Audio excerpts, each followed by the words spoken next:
Hey folks, Fernando doing another video for the Modern Survivalist, and in this case I want to talk about the XM5 rifle.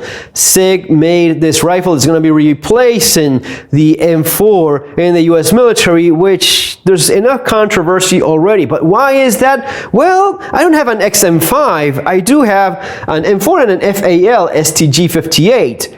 Which is pretty much the same thing in terms of weight, magazine capacity, and a bunch of other stuff compared to the M5. It's actually the exact same weight. Both of these, the FAL and the M5, weigh 9.8 pounds. That's a lot of weight. That's a lot of weight compared to your M4, which with a full 30-round mag weighs only 7.7 pounds.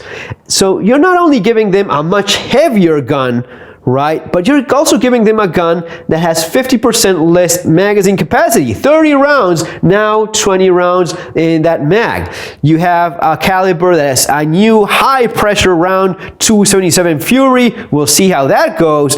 But why is this happening to begin with? Well, lessons learned from the recent wars in the United States regarding distances, lots of longer distances of engagement beyond the effective range of the 5.56. Apparently that's one of the big reasons. Maybe the main reason is they now want a caliber that's capable of punching through the plate armor that is becoming more and more common in the battlefield. That's a fair concern, so I understand that. Now, truth be told, with 7.62 NATO, you already have ammo that's capable of penetrating those same plates. So that maybe doesn't make a lot more sense. Instead, if you look at the $7 billion contract, maybe that's something that starts making, more sense from the financial aspect. But basically, you're looking at a gun that's 20 round capacity, same as the FAL. It's almost like a 308 neck down. It's the 277 Fury compared to the 308. It is adjustable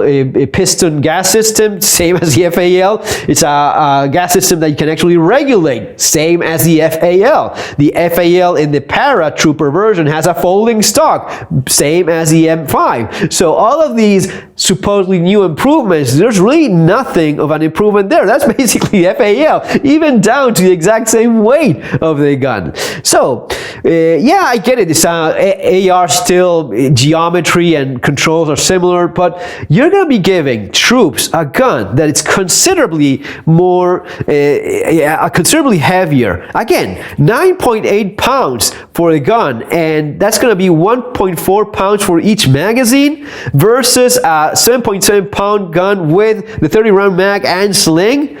Man, you're talking about a huge difference in terms of weight. In terms of magazine capacity, those troops are going to be realizing that, man, they have a lot less firepower now. I get it that these are a lot more powerful rounds, but the capacity also matters for me, especially for the typical engagement that the average troop is likely to encounter. Finally, is the matter of recoil.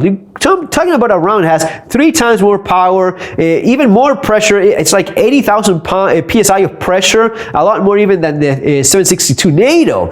That's going to be having a huge muzzle blast and recoil. That's going to be affecting shooters in terms of their confidence, especially new shooters. Keep in mind, most soldiers that are enlisting, they don't have a background of firearms. In some cases, it's very limited. In some cases, it's none at all. So that was one of the big, and I'm not a fan of the AR. I'm not a fan of the M4 that much. Specifically the AR as a system, the idea of the direct gas impingement, each one has their own thoughts. I'm not a fan of it. I've always thought that the short stroke gas piston is superior by all means, and effectively that's what they changed to. And they've done it before with other improvements to the AR as well. So, that wasn't that far off in terms of my appreciation of the design. The bolt is a little bit more complex, actually quite more complex, and when you need Leatherman to make a specific tool to remove the carbon buildup in your gun, man, you're talking about a design that could have been done better. Having said all that, it is a lightweight gun. It is accurate, so it's a pretty friendly platform for a new shooter. As long as you keep it clean and running properly, it will do the job for you. Now, a lot more weight, less capacity, and a lot more muzzle blast for the new, diverse military. I don't know if that's going to be ending up all that well. Anyway, those are my thoughts, guys. If you're interested in learning more about realistic survival and preparedness, especially in the use of firearms for self-defense and survival skills, Street Survival Skills shares a lot of those practical skills that I think you're going to be taking advantage of in the future, also surviving the economic collapse, for the economic aspect of preparedness, and bugging out on relocating. Those are my books available in Amazon, following the links below. Guys, see you in the next video. Take care.